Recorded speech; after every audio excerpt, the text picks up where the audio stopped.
Is this an appropriate length to hold my face away from a microphone? Good. No? Closer? Yes. Closer. Treat it like I like it?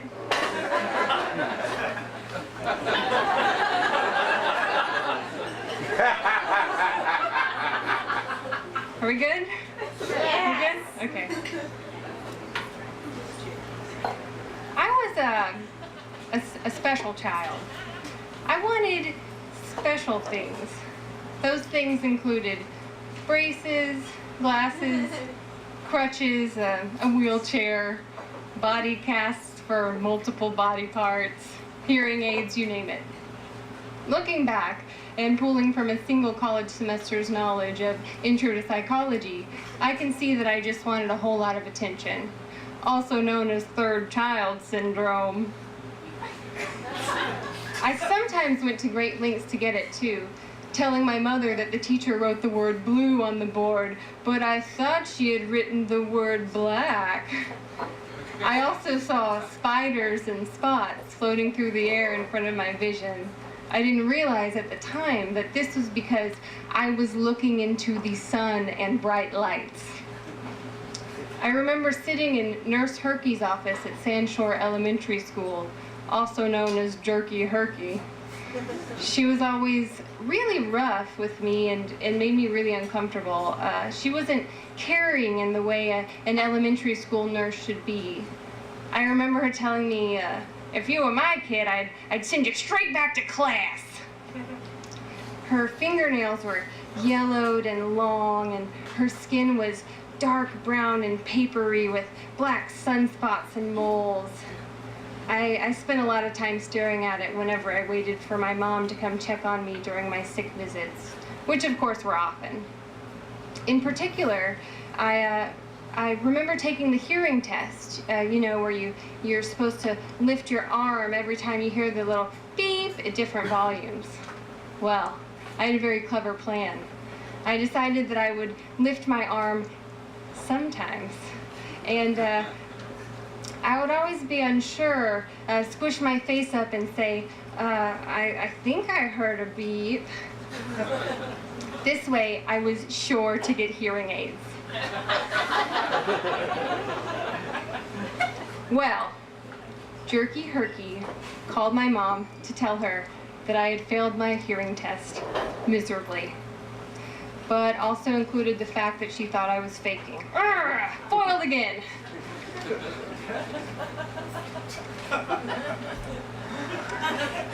Despite this tragedy, I still loved being the most entertaining and funny person in my friend groups. I would envelop my friends into big bear hugs and lift them up off the ground.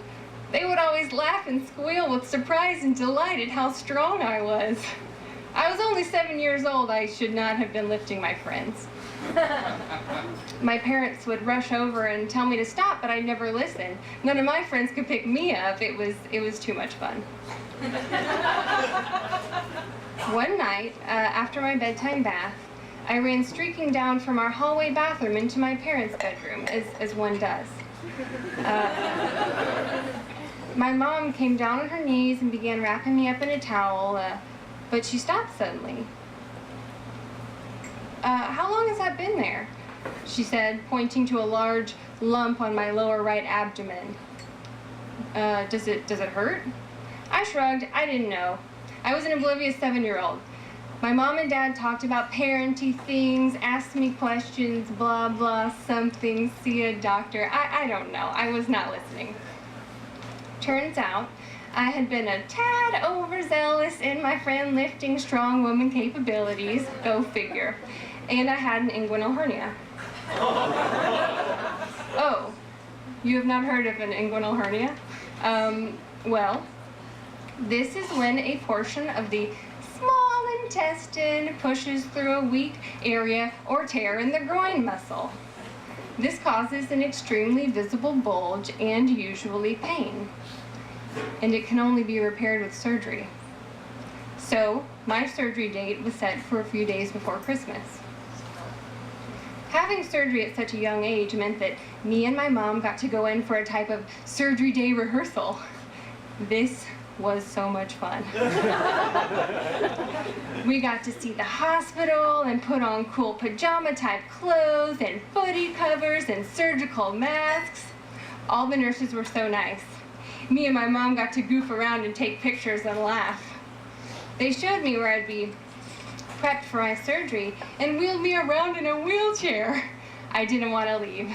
It was better than any DZ Discovery Zone I'd ever been to. Times 10. On the day of my surgery, I came down with a cold. I remember my mom telling me that I may not be able to have my surgery. I remember the doctor looking at me and asking me questions. I also remember my mom and the doctor talking for a really long time. I wasn't really paying attention, but what I didn't hear was the part of the conversation where the doctor said that I was well enough to go through with the surgery as scheduled. So I remember sitting in the hospital lobby and my dad coming in, wearing his suit and tie straight from work. The nurse told me that I had to pick only one of my parents to go back into the hospital with me.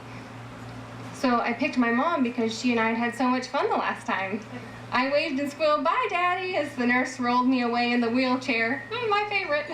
But he looked so sad, and I didn't understand. It was so fun to be doing another rehearsal day. They brought me back to the same room. We put on the same weird pajamas and masks and footy covers. Everyone was still so nice. They gave me a bracelet with my name on it, and they even gave one to Teddy, too.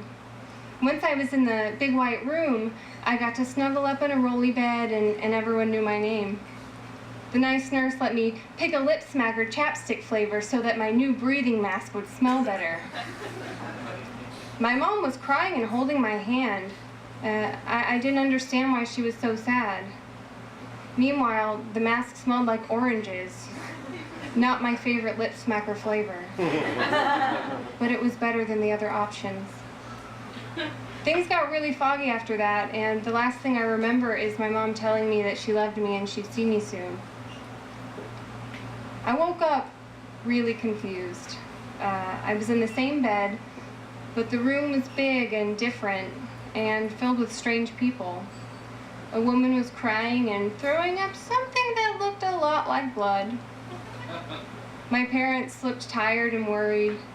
My body hurt in a way I couldn't understand. A nurse that I hadn't seen before came over. She insisted that I get up and walk to the bathroom if I wanted to go home. My parents tried to coach me through the pain and held my arms in support. I remember them yelling something at the nurse about it being cruel, and I remember keeling over in agonizing pain and sobbing. I just couldn't get my legs to work. After 3 unsuccessful attempts at getting me to walk, the nurse finally listened to my parents and got me a wheelchair. The wheelchair wasn't quite as exciting as before, but I was certainly grateful.